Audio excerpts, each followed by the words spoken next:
What's going on, ladies and gentlemen? Welcome back to another episode of Let's Play Wind Waker HD. You can see a fishman jumping over there.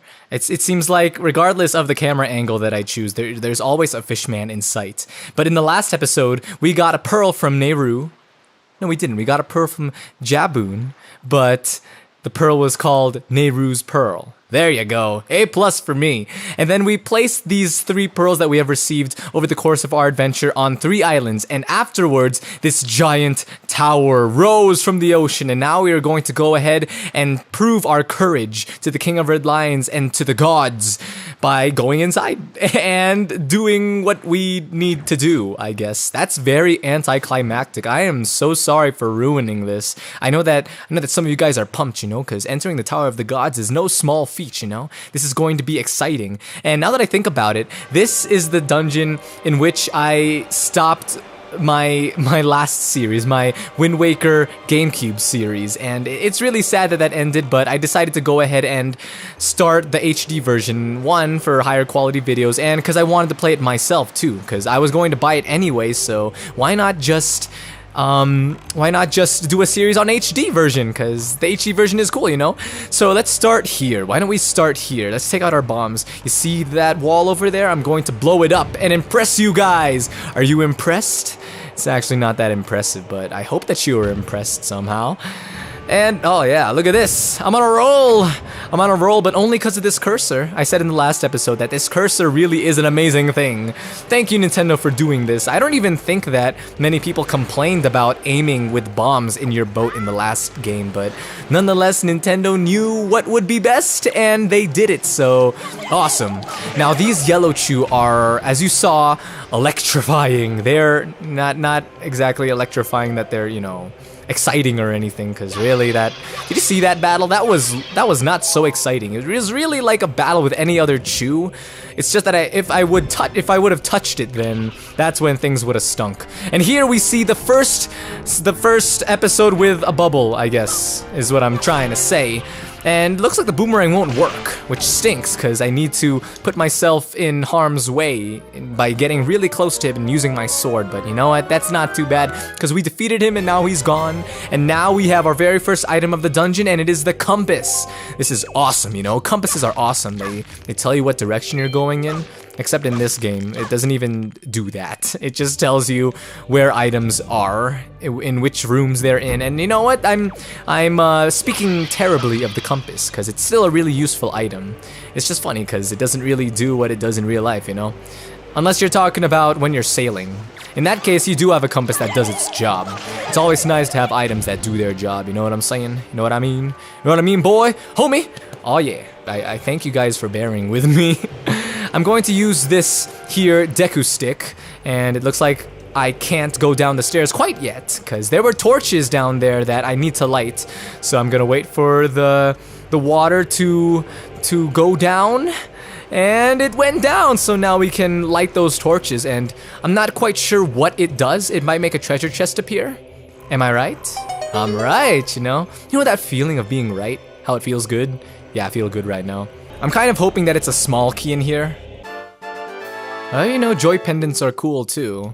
I kind of spent a good maybe a minute of this episode working for a joy pendant, but you know what? I'm not going to complain. I'm just gonna keep on moving, keep trucking forward.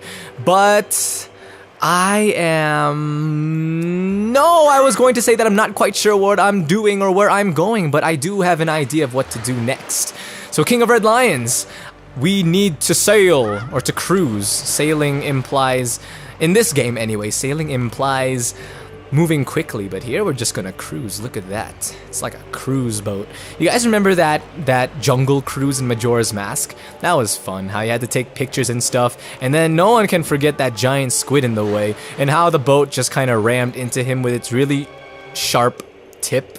Yeah, good, you know, good times, good games, you know? I did like Majora's Mask, not just like, I really, really enjoyed it. Whoa, the camera angle kind of changed on me. It was kind of weird. Why'd you do that, game? And here we have that electric chew again. Apparently they survive in water, so that's kind of interesting. They kind of just float there, though. Just be careful when you're swimming in that case. I don't need a Deku Leaf right now, so bye-bye Deku Leaf, bye-bye Forsaken Forbidden Woods item. Okay, and of course, that's not what you want to do. You want to drop it, even though I did hit that chew over there. Ha! So the whole me dropping the bomb or throwing the bomb too far did work out for me, so that's nice. Oh. And it doesn't really look like there's anything here. I remember there was a part in here where you needed to use the tingle tuner, so I'm kind of wondering what Nintendo did with that part of the room. Cause, well, I was hoping that I would have thrown it correctly and it would have landed over there, so it would have blown up that part of the wall. But no, of course, things need to be difficult. And now we are going to blow up this innocent wall. Think about it. This is an innocent wall we're talking about here. It didn't do anything wrong. We're just blowing it up, you know? Toss! That wasn't right. That wasn't right timing. I got right timing. You know, 2 times is a charm, as they say. Nice! We did it! But unfortunately, we can't even. Whoa! Really? That's it? That's all that was in there? Okay, whatever. I have a feeling if I kill this guy, then maybe a treasure chest will appear somewhere, but I'm pretty sure that I get a small key in this room. No promises, but whoa, that was really close. Now that I think about it, I have less than half my max health, so that's not so good. Is there a treasure chest in there? Maybe there is, and there is. But I will go ahead and guess that it is a map, because my luck tends to be just like that. Oh no. It could be a map still. I think treasure chests containing maps still have that animation. And what do you know? It is a map. But that's alright. We can break these pots and get some good stuff, you know? Like bombs, even though we've got more than enough, really, for this dungeon, so... Bye-bye, Choo-Choo! Oh, man. These guys are really after me now. They saw me kill their little brothers and sisters or something like that, and they were all like, we're coming to get you. You see? You see those, Choo? They're moving slowly. They say, we're coming to get you, Link. We saw what you did to our family. But you know what? I'm going to ignore you guys for now. If you put it that way, Link looks like a terrible person. Both looks and sounds like a terrible person. What if this entire time, Link was really the bad guy, and it was actually Ganondorf who was the good guy? Now normally there's some kind of explanation for some crazy thing like that, some paradox like that. Paradox isn't the right word, but I don't have an explanation, so just imagine if that were the case. That would be really weird. I know that there's some video games. There's one video game, one indie game on the computer that was like that. Like you were playing as this dude that was trying to save a girl or a princess, I think. And then, you know, you finish the game and then you beat the last boss and then you find out that you're actually the bad guy. And it was hard to explain. It was kind of like if you played the entire game in reverse, then you were actually the bad guy, which is, I don't know the name of the game. If you guys have any idea what the name of the game is, you know, leave it in the comments, because I'm kind of curious now. Ooh, and we have Rainbow Road! I love Mario Kart, you know? Mario Kart 8, as I said before, is a really fun game, so if you've got a Wii U, pick it up right now, if you've got the money. Seriously, Mario Kart 8 is a great multiplayer game. I was just playing it with some good friends just yesterday, and you know, it was great. You know, it was a lot of fun. It was funny because one of my friends actually had to leave at a certain time, but then after playing Mario Kart, he was like, maybe I'll just stay a little longer, because you know that's what Mario Kart does. It makes you want to stay at people's houses longer. There's not really much need for me to explain it, but I'm going to go ahead and say that this is a key, and you are going to put it inside here. You're going to see, I think, a number of things like this. A number of indents in the ground like this. And you'll need to use keys to do some magic like this. Some magical magic. Disney magic. Could you imagine if Disney somehow acquired the rights to Nintendo games? I mean, as much as a shock it would be, it wouldn't be such a huge shock because think about it. Disney basically has already acquired Marvel. We're talking about the people that created characters like the Venom and the Green Goblin, and those are only Spider-Man characters. Spider-Man is really my favorite Marvel superhero. And they've also acquired Star Wars, right? And they're working on Star Wars Episode 7, which is super interesting because I think that it would have been okay with just the 6 episodes. I probably think that some people would think that the series was already okay with just the first 3, episodes 4 to 6. But I don't know. I know a lot of people complained about the Phantom Menace, but you know, when I first watched it, I was young, so I didn't really have any complaints. Even watching it again, I don't really have much complaints. But anyway, oh, I don't think I can use this quite yet.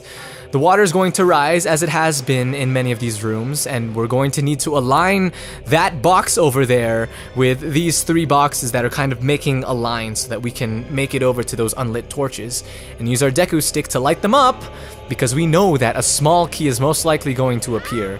Then we can unlock that locked door that was seen at the beginning of the episode.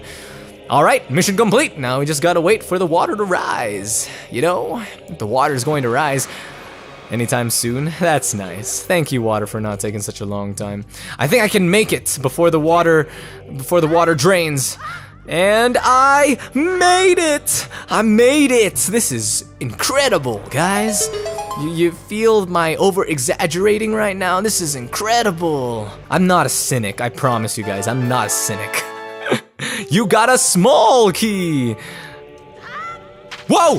Okay, just a bunch of chews that decide to scare me like that, you know?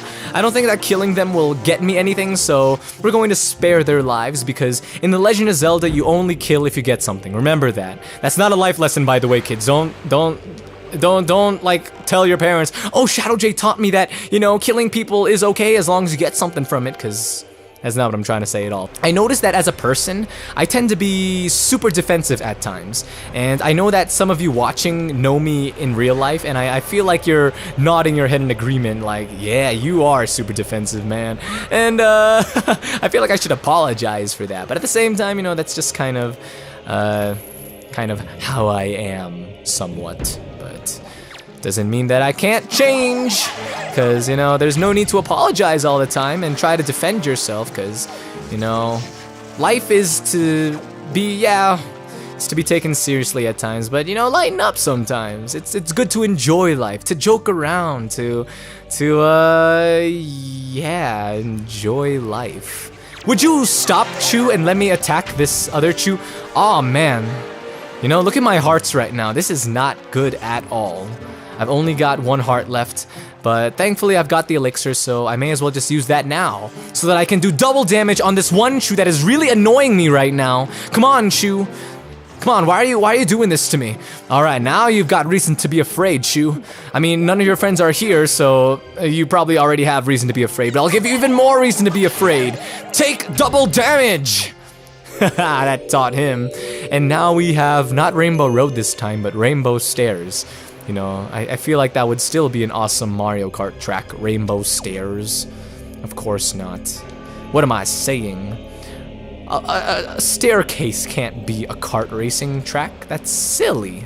We're really making some quick progress. Kinda. I feel like we're making quick progress anyway. It's just that I realize now that we're still in the first room, basically, the first chamber of the dungeon. But now we have access to the second chamber because this guy closed his mouth, and we can now enter his chin.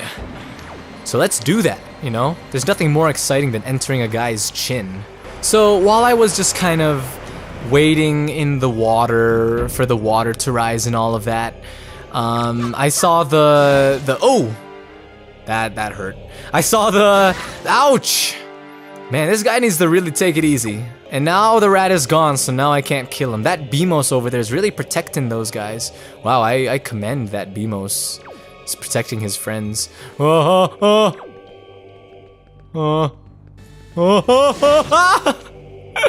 it's funny because I was actually using my shield, or holding my shield in the wrong direction, so that was totally my fault. But we're going to use these statues and then put them over here on these switches.